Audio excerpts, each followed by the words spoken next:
જન્મથી ધીરુભાઈ અંબાણી, મહાત્મા ગાંધી કે અબ્દુલ કલામ પેદા નથી થયો. સમજાય છે શું કહેવા માંગુ છું? કોઈ માણસ કે જન્મ્યા એટલે જ ભાઈ આ ધીરુભાઈ અંબાણી છે અને વર્લ્ડના બેસ્ટ બિઝનેસમેન છે કે આ ભાઈ જન્મ્યા એટલે જ મહાત્મા ગાંધી છે, ના. એક આખો અનુભવ, એક આખી જિંદગી લાગી જાય છે માણસને અંધારી રાતમાંથી સવારનો સૂરજ જોવા માટે. અને જ્યારે એ મુકામે પહોંચે છે ત્યારે આપણને એવું લાગે છે કે હા ભાઈ આ માણસ સક્સેસફુલ, આ માણસ આઈએએસ બની ગયો, આ માણસ આઈપીએસ બની ગયો. પણ જેટલા આઈએએસ આઈપીએસ ઓફિસર્સ દર વર્ષે આ દેશની અંદર બને છે એ દરેકની પોતાની એક સ્ટોરી હોય છે. અને દરેકની, અને બીજી એક વસ્તુ જે આપણે કહીએ છીએ કે સર આમાં કઈ રીતે વાંચવાનું, આમાં કઈ રીતે વાંચવાનું, આ સબ્જેક્ટ કઈ રીતે વાંચવાનો, તો હું તમને ગેરંટી આપું છું કે જેટલા 150 કે 200 આઈએએસ અધિકારી બનતા હોય ને એમને જઈને પૂછી લેજો કે તમારી સ્ટ્રેટેજી શું હતી, અને એ સ્ટ્રેટેજીમાં 200 સ્ટોરીમાં 90% ડિફરન્સ હશે, 90%. That means what? કે સ્ટ્રેટેજી દરેકની પોતાની હોય છે. ભૂખ દરેકને લાગી છે, પણ કોઈક બાજરીનો રોટલો ખાઈને ભૂખ મિટાવે છે, કોઈક ઘઉંનો અને કોઈક માત્ર ફ્રૂટ્સ ને વેજીટેબલ્સ ખાઈને. અંતિમ આશય દરેકનો એક જ છે, પણ દરેકની મેથડ અથવા સ્ટ્રેટેજી હંમેશા અલગ અલગ હોવાની. અહીંયાથી તમને જે મળે છે એ રો મટીરિયલ છે, ઓકે? અહીંયાથી જે મળે છે એ જે તમારે સબ્જી બનાવવાની છે ને એની કાચી સામગ્રી છે. સબ્જી તમારે જાતે બનાવવાની છે ને એનો ટેસ્ટ પણ તમારો પોતાનો હશે. એટલે ક્યારે એવું વિચારીને બેસી જતા કે હું પ્રિપેરેશન સ્ટાર્ટ કરું છું ત્યારે મને 100% ગાઈડન્સ જોઈએ કે ભાઈ આ બુકની અંદર આ પેજથી આ પેજ વાંચવાનું છે, નો. અને હું કરવા રહેતો તો એક્ઝામ ક્લિયર જ નહીં થાય.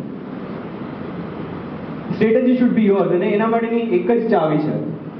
તમે યુપીએસસી ની એક્ઝામ આપો છો કે જીપીએસસી ની એક્ઝામ આપો છો ત્યારે એ વસ્તુ સમજવી ઇમ્પોર્ટન્ટ છે કે એ લોકોને શું જોઈએ છે, નહીં કે મારે શું આપવું છે. એ લોકોને જે જોઈએ છે એ પ્રમાણે હું મારી જાતને તૈયાર કરું છું કે નહીં, એ વસ્તુ ઇમ્પોર્ટન્ટ છે.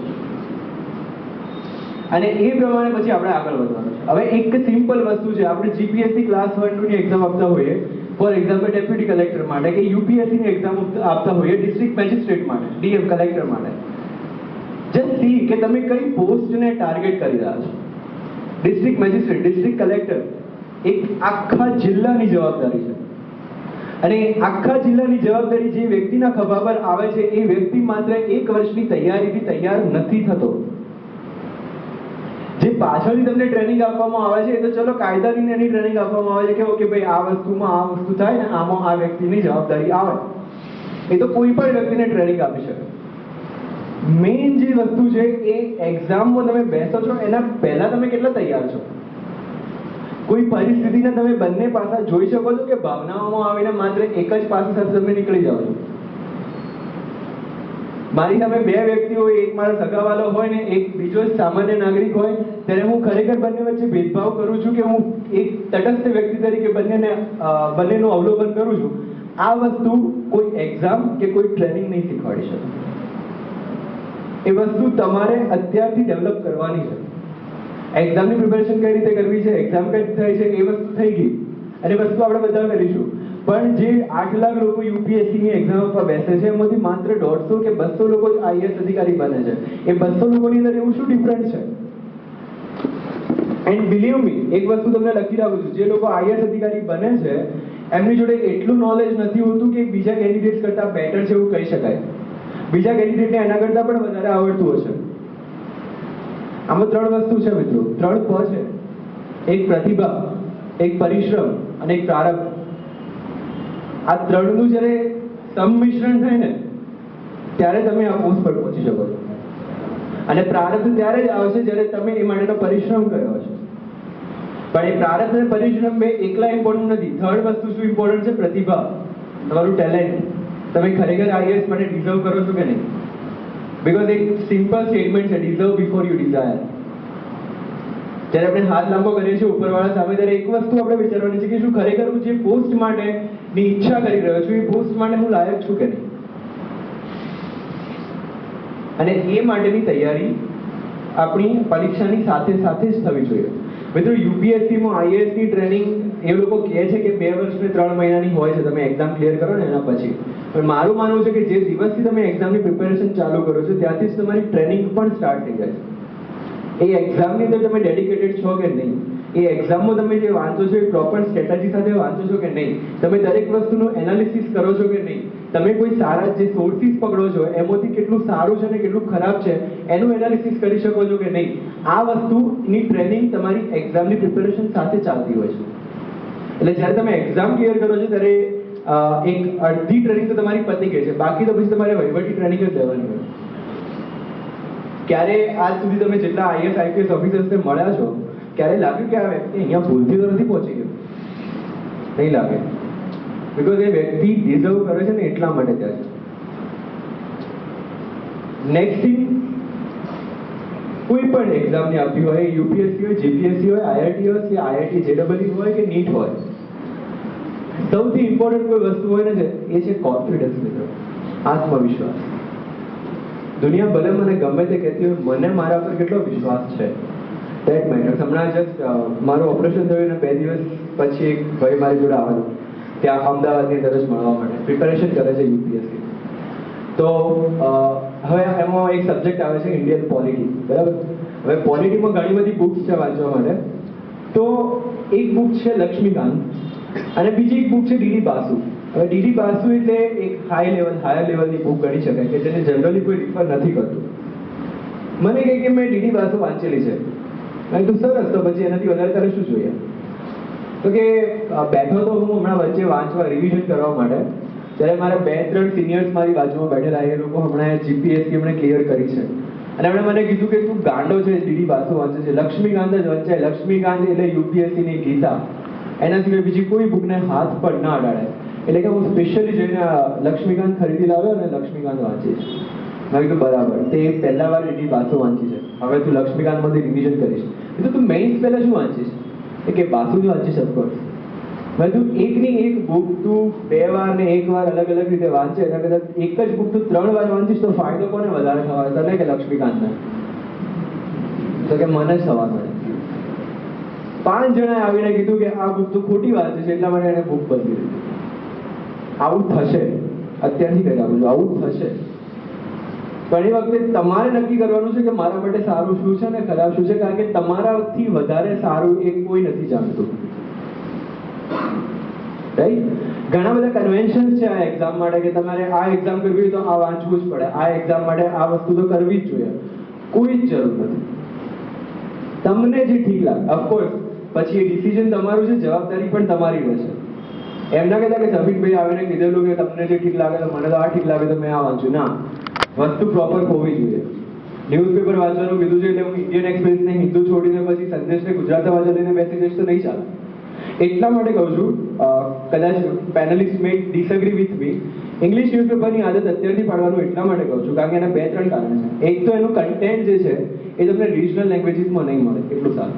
સેકન્ડ થિંગ, ઇંગ્લિશ વાંચવાની અત્યારથી આદત હશે તો તમે આગળ જતા તમારું જે ઇંગ્લિશ ઇમ્પ્રૂવ થશે એનો ફાયદો પોતાની જાત માટે ઉઠાવી શકશો. બીકોઝ આ એક્ઝામનું જેટલું ટોપ ક્લાસ મટીરિયલ છે ને મિત્રો, એ વિજય આઈએએસ હોય કે બાજીરાવ હોય, that is only available in English. And third thing, no doubt, હું એટલા માટે તૈયારી કોઈ પણ માધ્યમમાં કરી શકો છો. હું મારો વ્યૂ થોપવાનો કોશિશ નથી કરતો, હું જસ્ટ મારો વ્યૂ તમને જણાવું કે ફોર એક્ઝામ્પલ મેં ગુજરાતી મીડિયમમાંથી પ્રિપેરેશન કરી છે, હિન્દી મીડિયમમાંથી પ્રિપેરેશન કરી છે. ઓકે, વન્સ એક્ઝામ પણ મેં ક્લિયર કરી નાખી. જ્યારે મારી આઈએએસની ટ્રેનિંગ સ્ટાર્ટ થાય છે, મારી સાથેના જેટલા આઈએએસ ઓફિસર્સ છે they are speaking in fluent English and I am like okay okay okay and yes and no. સમજાય શું કહેવા માંગુ છું? English is a part of your overall personality. Whatever English I can speak in front of you right now, હું જેટલું English તમારી સામે અત્યારે બોલી રહ્યો છું, that doesn't, એનો એક જ વસ્તુ તમને કહેવા માંગુ છું કે મારું 12મા ધોરણ સુધીનું સ્કૂલિંગ ગુજરાતી માધ્યમમાં જ છે અને એ પણ 10મા સુધીનું કાણોદરની શાળામાં અને 11-12 અહીંયા એસએન સ્કૂલ ઓફ સાયન્સમાં. What does it mean? It simply means કે ઇંગ્લિશ શીખવાની કોઈ ઉંમર નથી. અને જ્યારે તમે શીખવાનું સ્ટાર્ટ કરો ત્યારે ઇંગ્લિશને એક વિષય તરીકે લઈને જો બેસી ગયા તો ક્યારેય નહીં બોલી શકો. Take it as a language. English એક ભાષા છે, જેમ ગુજરાતી છે, જેમ હિન્દી છે, એમ અંગ્રેજી પણ એક ભાષા છે તમારા વિચારોને એક્સપ્રેસ કરવા માટે. સમજાય છે? મારી આખી પ્રિપેરેશન યુપીએસસીની was throughout in English. પણ મેં એક્ઝામ ગુજરાતીમાં લખી છે. પેપર ચોથું પેપર સવારે 9 વાગે અને સવારે 8:30 એક્સિડન્ટ થયો. પડ્યા પછી પહેલો વિચાર એ હતો કે મારા જમણા હાથને કંઈ નથી થયું અને એટલા માટે હું પેપર તો લખીશ, રાઈટ. અને પેપર લખ્યા પછી હું હોસ્પિટલમાં ગયો અને પાછળના 6 પેપર અત્યારે જે પાટો બાંધ્યો છે ને એ સેમ પાટો બાંધીને આપેલા. નિર્દોષભાઈ મારા ક્લાસમાં જ હતા. એના પછી ઓકે ચલો મેન્સની એક્ઝામ પતી ગઈ, એના પછી મહિનાનો 1.5 મહિનાનો bed rest, complete bed rest. એના પછી ફરીથી ઓકે ચલો ચાલતો થયો. હવે વિચાર્યું કે એટલામાં મારું યુપીએસસી નું રિઝલ્ટ આવી ગયું ફાઇનલ એક્ઝામનું, મેન્સનું, અને ઇન્ટરવ્યુની પ્રિપેરેશન માટે હવે થોડો સજ્જ થયો છું. જીપીએસસી નો ઇન્ટરવ્યુ આપી દીધેલો એન્ડ પછી ફરીથી ઇન્ફેક્શન ને એના કારણે હાઈ ફીવર, મારા ડબ્લ્યુબીસી કાઉન્ટ વધી ગયા, ફરી હોસ્પિટલની અંદર એડમિટેડ. 1 મહિનાનું એક અઠવાડિયાનું હોસ્પિટલાઇઝેશન, એના પછી ઘરે 3-4 દિવસનો આરામ. પછી મેં કીધું હવે વધારે નહીં રોકાવાય, નાવ આઈ હેવ ટુ લીવ. પછી હું નીકળી ગયો દિલ્હી માટે. એક્ઝેક્ટ ડેટ યાદ છે મને, 3જી માર્ચે, ધોળેટીના બીજા દિવસે હું નીકળેલો. 3જી માર્ચે હું દિલ્હી પહોંચ્યો. 4મી માર્ચે સાંજે એમરજન્સીમાં ફ્લાઇટ લઈને મારે પાછું આવવું પડ્યું, કારણ કે ફરીથી મારા ડબ્લ્યુબીસી કાઉન્ટ્સ વધી ગયેલા અને હોસ્પિટલાઇઝેશનની જરૂર હતી. ફરી આવીને હોસ્પિટલની અંદર એડમિટ થયો. 1 અઠવાડિયાની ફરીથી ટ્રીટમેન્ટ ચાલી. 2 દિવસ પાછો નોર્મલ થયો અને બીજા દિવસે ફરીથી ડબ્લ્યુબીસી કાઉન્ટ વધી ગયા. એટલે ઇન શોર્ટ તમને કહું તો 20મી ફેબ્રુઆરીથી લઈને 15મી માર્ચ સુધી હું કન્ટિન્યુઅસલી હોસ્પિટલમાં હતો. ગિવન ધ કન્ડિશન કે 23મી માર્ચે મારો યુપીએસસી નો ઇન્ટરવ્યુ છે. યુપીએસસી નો ઇન્ટરવ્યુ મારી જે કહેવાય ને કે 2 વર્ષની મહેનતનું જ્યારે મારે છેલ્લું પરફોર્મન્સ આપવાનું છે એ દિવસ. અને એટ ધ સેમ ટાઈમ બાકીના 2,500 ઉમેદવારો જે સક્સેસફુલ થયા છે ઇન્ટરવ્યુની અંદર, they are working day and night કે અમારે ઇન્ટરવ્યુના પ્રિપેરેશન કરવાની છે. હવે એવા ટાઈમે એમ વિચારીને બેસી જાઉં કે હવે મારાથી કંઈ નથી થવાનું. I was gone, but I was confident enough કે okay interview is a personality test, અને એ મેં મારી જાતે ડેવલપ કરી નાખી છે. નોલેજ હતું એ મેં મેઇન્સમાં બતાવી દીધું છે.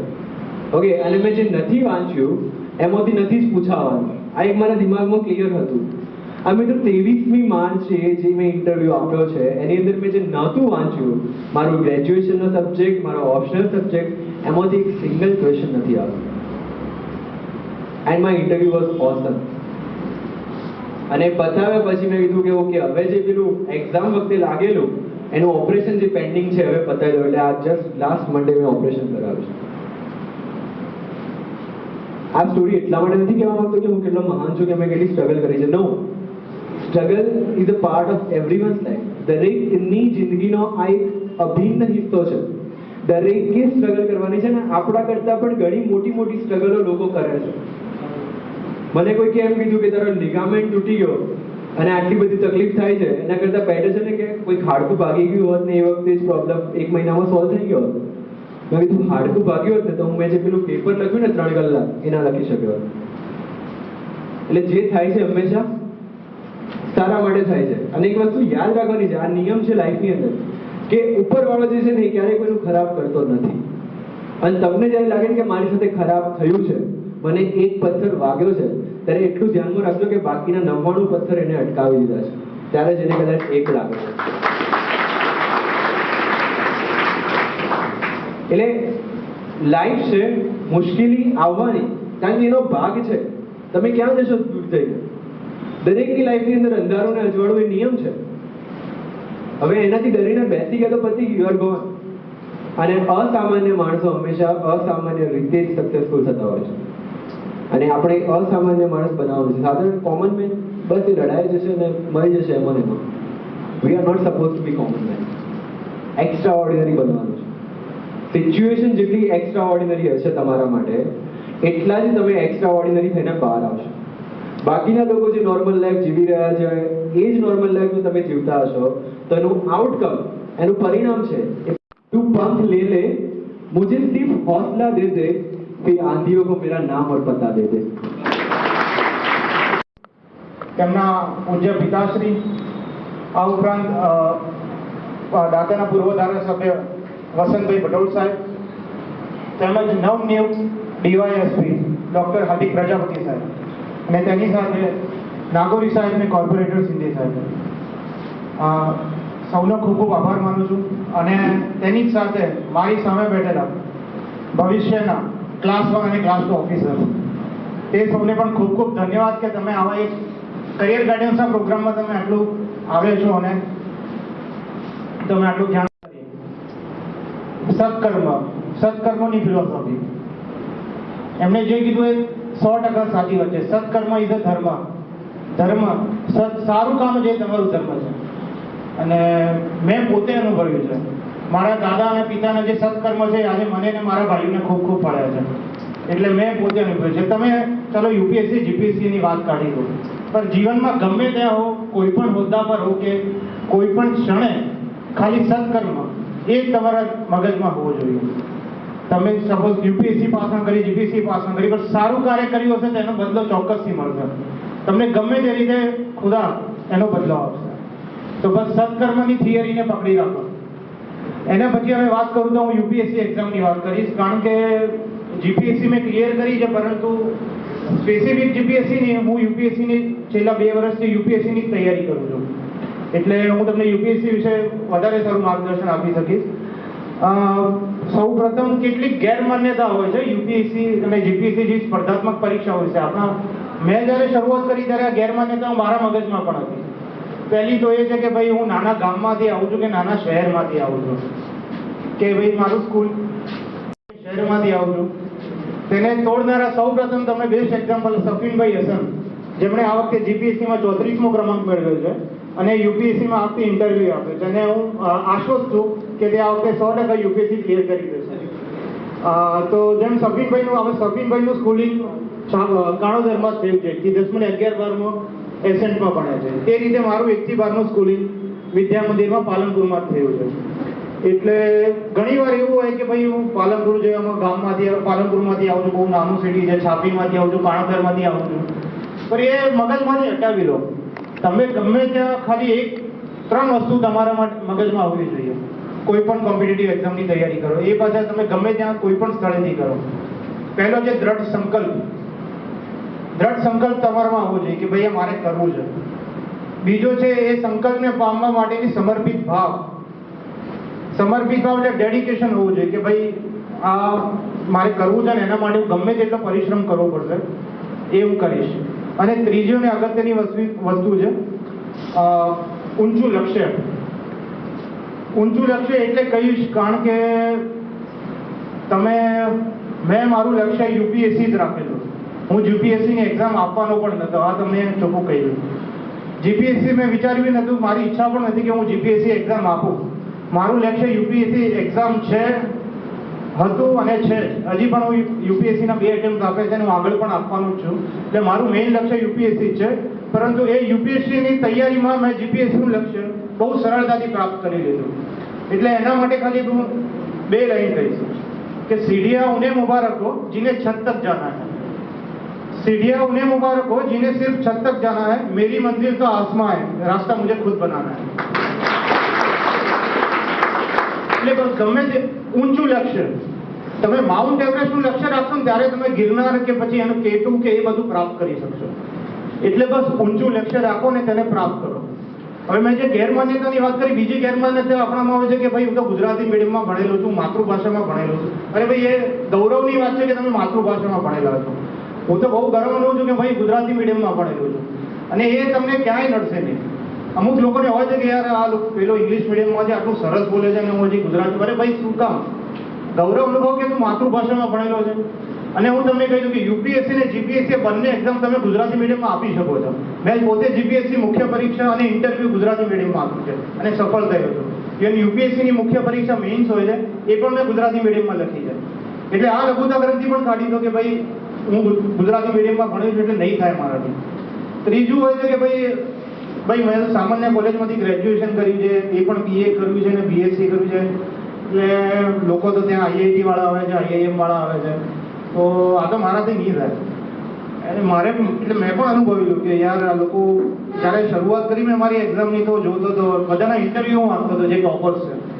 તો કોઈ આઈઆઈટી બોમ્બે આઈઆઈટીમાંથી પાસ આઉટ છે, કોઈ અમદાવાદ આઈએમ, બેંગ્લોર આઈએમમાંથી બધા આઈએએસ બન્યા છે, આઈપીએસ બન્યા છે. પણ નહીં, એવું નથી. એની સામે ઘણા એવા એક્ઝામ્પલ છે, ઘણા નહીં મોટા ભાગના એક્ઝામ્પલ છે જે સામાન્ય કોલેજમાંથી સામાન્ય ડિગ્રી મેળવીને આટલા ઊંચા હોદ્દા પર પહોંચ્યા છે. એટલે એ માટે મેં તમને કીધું દ્રઢ સંકલ્પ અને સમર્પિત ભાવ, ડેડિકેશન, તમે એ બે વસ્તુ હશે તો ગમે ત્યાં ગમે તે હાસિલ કરી શકશો.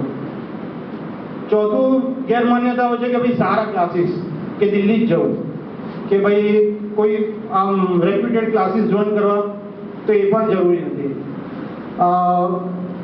મેં મોટા ભાગનું મારું જે યુપીએસસીનું સ્ટડી છે અમદાવાદ રહીને સેલ્ફ સ્ટડી જ કર્યું છે. મારી પાસે ઓપ્શન હતો અને મારે ફાઇનાન્શિયલ બી એવું કંઈ નથી કે હું રૂપિયા ખર્ચી નથી શકતો. દિલ્હી મેં પણ વિચાર્યું કે દિલ્હી જો, પણ મેં 3-4 જણાને કોન્ટેક્ટ કર્યો, ઘણા લોકોને વાત કરી કે ભાઈ દિલ્હીમાં કલ્ચર માહોલ કેવો છે, દિલ્હીમાં શું છે, તો મને એવું લાગ્યું કે ભાઈ Gujarat is a better place. એટલે પછી મેં અમદાવાદ રહીને જ યુપીએસસીની તૈયારીઓ ચાલુ કરી. એટલે એના માટે કોઈ સારા ક્લાસીસ કે એવું નથી કે ભાઈ 1.5 લાખ ખર્ચવા કે 1 લાખ ખર્ચવા, એ પણ જરૂરી નથી. તમે કોઈ પણ જગ્યાએથી કરી શકો છો. અને હવે તો આ પોઝિટિવ કેરિયર એકેડમીનું પ્લેટફોર્મ તમને પૂરું પડ્યું છે, એટલે એ પણ તમે ગેરમાન્યતા તમારા મગજમાંથી કાઢી દો. હવે બીજી યુપીએસસીની તૈયારી કઈ રીતે કરવી. પહેલાં તો યુપીએસસી શું છે બધાને ખ્યાલ હશે. યુનિયન પબ્લિક સર્વિસ કમિશન, એનું કામ શું છે, એની અંદર જે એક્ઝામ દર વર્ષે લેવાય છે, એની અંદર કયા કયા હોદ્દાઓ આવે છે એ પણ ખ્યાલ હશે. આઈએએસ છે એટલે આપણે જે જિલ્લાના કલેક્ટર, જિલ્લાના સુપ્રિન્ટેન્ડન્ટ ઓફ પોલીસ, જે ડીડીઓ હોય છે આપણા જિલ્લાના, એ પણ આઈએએસ હોય છે.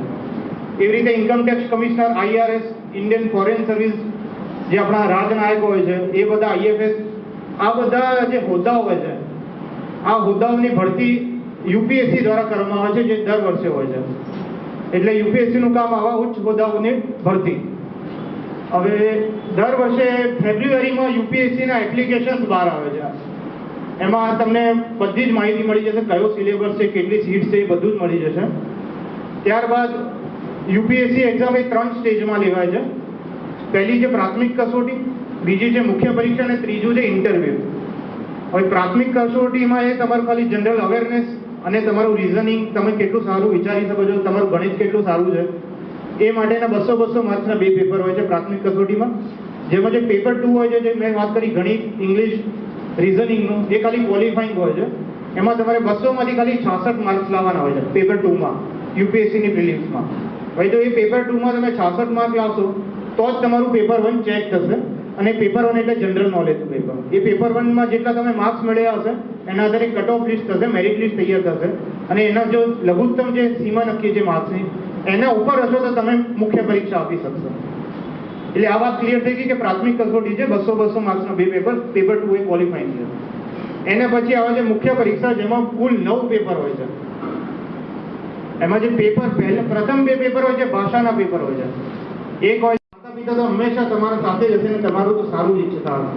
એટલે ગમે ત્યારે તમે ડાઉન અનુભવતા હો કે હા લો અનુભવતા હો કે આજે આવું થાય કે સારું આ એક્ઝામ અઘરી છે, મારાથી નહીં થાય, કે હવે હું નહીં કરી શકું, મારાથી હવે વધારે નહીં વંચાય, તો આ ટાઈમે એક જ 108 છે તમારી પાસે, એ તમારા માતા પિતા છે. એટલે ગમે તે થાય પણ માતા પિતા સાથે સંપર્કમાં રહો. રોજ 10-15 મિનિટ વાત કરો. મમ્મી બંને પૂછશે કે જમ્યો કંઈ નહીં, કે હા બોલી જાઓ જે પણ કહે. મા બાપ સાથે તમારે કન્ટિન્યુ સંપર્ક જાળવી જ રાખો, પોઝિટિવિટી રહેવાનો. બીજું એવા મિત્રો જ રાખો કે જે તમારા સમકક્ષ ના હોય અથવા તમારી ઉપર ના હોય, તમારા જેવું વિચારતા હોય, પોઝિટિવ વિચારતા હોય, એવા જ ગ્રુપ બનાવો, એવું જ ડિસ્કશન ગ્રુપ બનાવો ને એમની સાથે જ સ્ટડી કરો. પછી તમે હવે કોઈ પાન ગલ્લા પર ઊભા છે ને મોઢામાં તમાકુ છે ને એવા તમે ફ્રેન્ડ્સ, હું તો ના જ પડીશ કે ભાઈ આવું ના રાખતા. તમારા જે ઉપર ને તમારા સમકક્ષ, તમારા પોઝિટિવ, તમારા જેવા પોઝિટિવ વિચારો હોય તેવા જ મિત્રો અથવા સ્ટડી ગ્રુપ બનાવશો. આના સિવાય જે જીપીએસસીની એક્ઝામ પેટર્ન છે એ પ્રજાપતિ સાહેબ, જીપીએસસીમાં કયું મટીરિયલ વાંચવું એ પ્રજાપતિ સાહેબને ખ્યાલ છે. અને હું તમને કહીશ બેસ્ટ એક્ઝામ્પલ, પ્રજાપતિ સાહેબે એમણે જીપીએસસી 66માં રેન્કે ક્રેક કરી છે.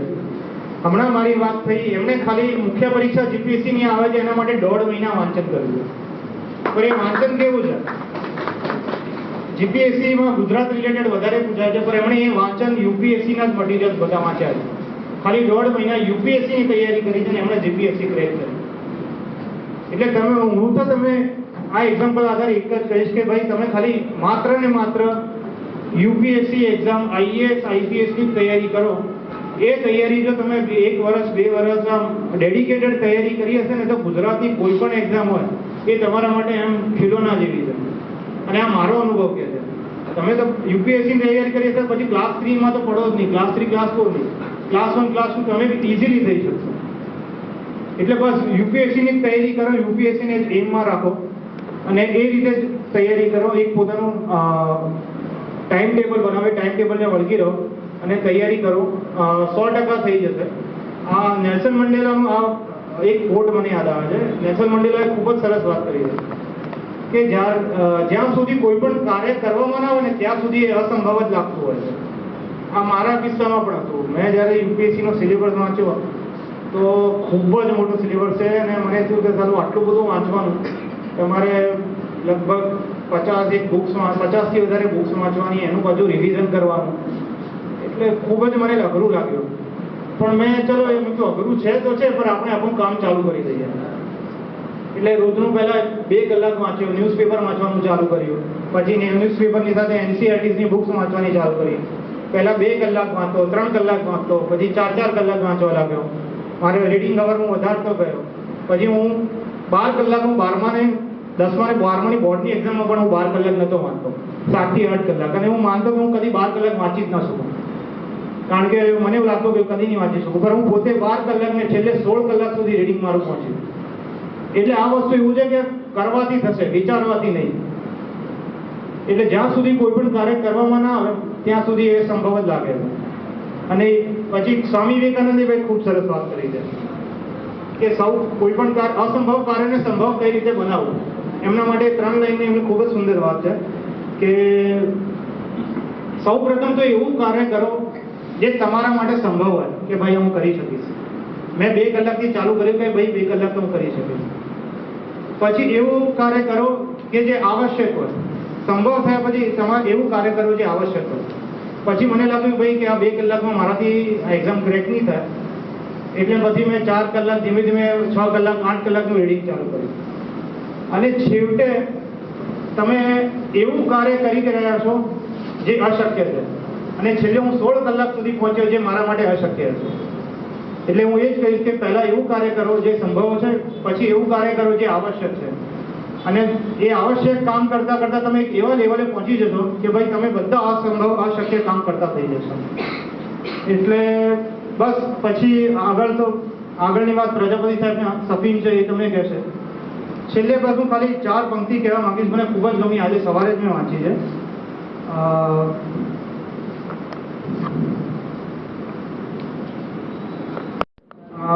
पंक्तियों આવી છે. शायर નું नाम तो मुझे खबर नहीं. आज बादलों ने फिर साजिश की है, आज बादलों ने फिर साजिश की है, जहां मेरा घर था वही बारिश की है. आज बादलों ने फिर साजिश की है, जहां मेरा घर था वही बारिश की है. अगर फलक को जिद है बिजलियां गिराने की, अगर फलक को जिद है बिजलियां गिराने की, तो हमें भी जिद है वहीं पर हाशिया बनाने की.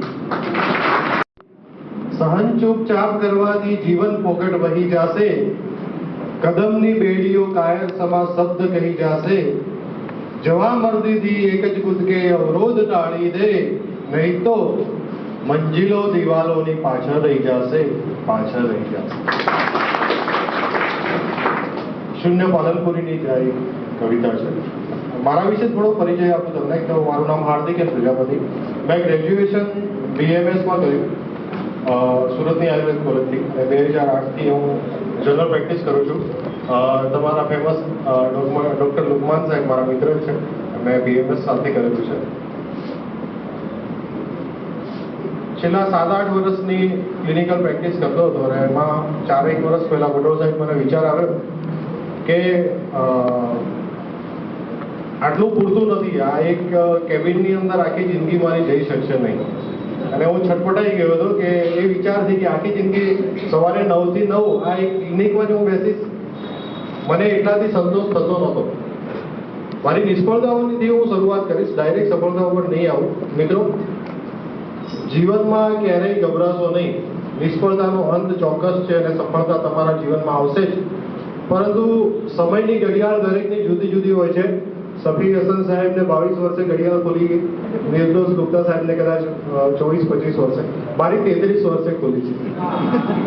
એટલે દરેકને ભગવાન અલગ અલગ ઘડિયાળ આપે છે, બધાની સેમ હોતી નથી. પરંતુ જરૂર હોય છે તક પકડવાની, એના માટે મહેનત કરવાની, જિદ્દી બનવાની, અને જ્યાં સુધી સફળતા ન મળે ત્યાં સુધી હિંમત નહીં હારવાની. 12 સાયન્સની અંદર ભટોલ સાહેબ મારું 1 માર્ક્સથી MBBSમાં એડમિશન રહી ગયેલું 2002માં. અને એ વખતે એવું લાગતું કે એટમોસ્ફિયર એવું કે MBBS ના મળ્યું એટલે આપણે બધું પતી ગયું એમ. તો એ બહુ નાખુશ રહ્યો. ત્યાર પછી એકવાર મેં આયુર્વેદની GPSC આપી હતી, એમાં પણ હું સફળ નહોતો થયો, થોડો ઓવર કોન્ફિડન્સ હતો એ વખતે. ત્યારબાદ 2014માં GPSC આવવાની છે એવી સવારે 7 વાગે તો છોકરાને સ્કૂલમાં મૂકવા જવાનું જ હોય. બપોરે પણ ક્લિનિકમાં મેં જે આપણા સબ્જેક્ટ તમારે આવશે, હું આગળ તમને નોલેજ આપીશ, એમાં મેથ્સ ને ગુજરાતી આવતું, તો મેથ્સ ને ગુજરાતી હું ક્લિનિકમાં જ કરતો. ઘરે વાંચવાનો ટાઈમ એના માટે ના રાખતો, સિરિયસ સબ્જેક્ટ બધા ઘરે વાંચતો, મેથ્સ ને બધું હું ત્યાં જ પતાવતો. તો 2014ની GPSCમાં ખાલી 7 માર્ક્સ માટે હું રહી ગયો, ઇન્ટરવ્યુ આપી દો મેં. ત્યારે પણ બહુ અફસોસ થયો કે મેં આટલી મહેનત કરી, આટલું સહન કર્યું, છતાં પણ મને સફળતા ના મળી. પરંતુ મિત્રો, ઉપરવાળો આપણા નસીબમાં બહુ જ સારું લખતું જ હોય છે, એના ઉપર વિશ્વાસ રાખજો અને મહેનત કરજો. કારણ કે એને ખબર હતી કે આને મારે DYSP બનાવવાનો છે. જો ગઈ વખતે મને 7-10 માર્ક વધારે આપ્યા હોત તો નીચેની કોઈ પોસ્ટ મળત, ક્લાસ 1 પોસ્ટ મને ના મળત. બરાબર? એટલે ઉપરવાળા ઉપર હંમેશા વિશ્વાસ રાખવું, લાઈફમાં પોઝિટિવ રહેવું, અને જેટલા બને એટલા પ્રયત્નો પૂરા મનથી કરવા અને સાચી નિષ્ઠાથી કરવા બહુ જરૂરી છે. તમે બીજી કોઈ નિષ્ઠાથી આ બધી એક્ઝામ આપવા માંગતા હશો તો ક્યારેય સફળ નહીં થાવ. મારા શબ્દો યાદ રાખજો. લોકોનું સારું કરવું હશે, પોતાની પર્સનાલિટીનું ડેવલપમેન્ટ કરવું હશે તો તમે આગળ આવશો. આજના સેમિનારનું મહત્વ બહુ જ છે. કારણ કે મારી એક ઘટના તમને કહું કે હું જ્યારે ગ્રેજ્યુએશનમાં હતો ત્યારે મારો એક મિત્ર મને આ રીતે એકવાર સેમિનારમાં, આ રીતે UPSCનો સેમિનાર હતો, મને લઈ જવા માંગતો હતો. એ ગયો, હું ના ગયો. જો એ વખતે હું ગયો હોત, આજે જેમ તમે સેમિનારમાં બેઠા છો એમ મને એ વખતે જો નોલેજ મળી ગયું હતું UPSC GPSCનું, તો આજે જે DYSP મારી આગળ છે એમાં DY નીકળી જાત ને SP હોત. આજે મને SP બનવામાં બીજા 5-7 વર્ષ લાગી જશે, જ્યારે હું અત્યારે સીધો SP હોત. હું એ વખતે UPSC આપી હોત પણ પાસ થઈ ગયો હોત. એટલે તમે બહુ નસીબદાર છો કે આટલી યંગ એજમાં તમને આના વિશે આજે નોલેજ મળી ગયું છે. હવે GPSC શું છે અને UPSC શું છે? UPSC નું તો નિર્દોષ સાહેબે બહુ જ મસ્ત નોલેજ આપ્યું છે. GPSC વિશે વાત કરું તો ભારતના બંધારણના આર્ટિકલ 315 અંતર્ગત ગુજરાત પબ્લિક સર્વિસ એટલે સ્ટેટ પબ્લિક સર્વિસ કમિશનની રચના થાય છે, જે ક્લાસ 1 અને ક્લાસ 2 લેવલની પરીક્ષાઓ લેવાનું કામ કરે છે. GPSC એટલે ગુજરાત પબ્લિક સર્વિસ કમિશન. હવે આ ક્લાસ 1 અને ક્લાસ 2માં જે સૌથી ફેમસ એક્ઝામ છે, પોસ્ટ છે, એ આ મુલકી અને વહીવટી સેવા છે, જેમાં ડેપ્યુટી કલેક્ટર, બીજા નંબર DYSP, જિલ્લા registrar, assistant commissioner tribal development, prohibition officer, આટલી ક્લાસ 1 લેવલની કક્ષાઓ છે. ત્યારબાદ મામલતદાર, TDO, અન્ન નાગરિક પુરવઠા અધિકારી, સચિવાલયની અંદર SO છે, TDO છે, કોઈ રહી જશે બીજી, ટ્રાઇબલ ડેવલપમેન્ટ ઓફિસર ક્લાસ 2, આટલી એની અંદર પોસ્ટ હોય છે. સૌથી વધારે ઇમ્પોર્ટન્ટ આ એક્ઝામોનું હોય છે. લોકોની નજર, મીડિયાની નજર આ એક્ઝામો ઉપર હંમેશા રહે છે. કારણ કે એનું કારણ છે કે વાય GPSC કેમ આપી? હું સેટ હતો તો મેં કેમ આપ્યું? આ પ્રશ્ન તમારે દરેકને મનમાં થવો જોઈએ કે વાય GPSC કેમ આ પોસ્ટમાં આવું છે. જ્યાં સુધી એ તમારું વિઝન ક્લિયર નહીં થાય ત્યાં સુધી તમે લાસ્ટ સુધી લડી નહીં શકો. આ એક્ઝામો એવી છે કે તમે જેટલી ઊંચી પોસ્ટ ઉપર જવા માંગતા હશો, ભગવાન તમારી એટલી જ આકરી પરીક્ષા કરશે, ઉપરમાં બહુ જ આકરી પરીક્ષા કરશે. ખાલી લખવાથી પાસ નથી થવાતું. મેન્ટલી તમારે સ્ટ્રોંગ બનવું પડશે, ડેડિકેશન તમારું મજબૂત હોવું જોઈએ, તમારું વિઝન ક્લિયર હોવું જોઈએ. અને એ ત્યારે જ થશે જ્યારે તમને પોતાને મનમાંથી ખબર હશે કે why I want to be this officer, public service કેમ. તો મિત્રો, પબ્લિક સર્વિસ એટલે જાહેર જનતા સાથે જોડાયેલી આ બધી પોસ્ટ છે. અને પબ્લિક સર્વિસ તમને શું આપે છે એનું કારણ એ છે કે 3S+P આપે છે આ જોબ. 3Sમાં આવશે સિક્યુરિટી, સ્ટેબિલિટી અને સ્ટેટસ, અને P એટલે power. Security in the sense કે તમને જે પોસ્ટ મળશે એનો પગાર તમારો ઓછો થવાનો નથી. દિવસે દિવસે તમારો પગાર વધશે, એટલે ઇકોનોમિકલ તમે સિક્યોર થઈ જશો.